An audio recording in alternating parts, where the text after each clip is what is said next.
మహాదేవుడు అనుగ్రహం పొందటానికి చాలామంది రుద్రాక్షలను జపమాలగా, మెడలో మాలగా వాడుతూ ఉంటారు. ఇవి కేవలం మగవారు మాత్రమే వేసుకోవాలా?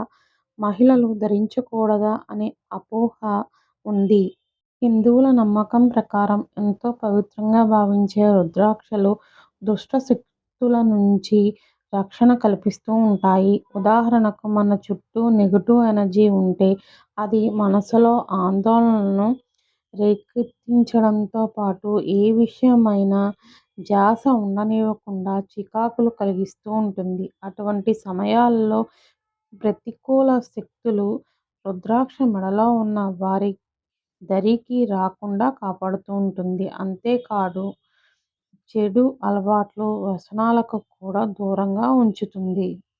అదేవిధంగా హిందూ నమ్మకాల ప్రకారం ఎంతో శక్తివంతంగా భావించే శక్తి లేదా పార్వతీదేవి శివునిలో భాగమే. అర్ధనారీశ్వర రూపంలో సాక్షాత్ ఆ శివుడు కూడా తెలియజేసేది అదే. పురుషులు, మహిళలు సమానమని ఈ రూపమే చెబుతుంది. అందుకే మహిళలు కూడా రుద్రాక్షలు ధరించి ఆ మహిమలను, దైవిక శక్తిని అందుకోవచ్చని పురాణాలు సూచిస్తున్నాయి.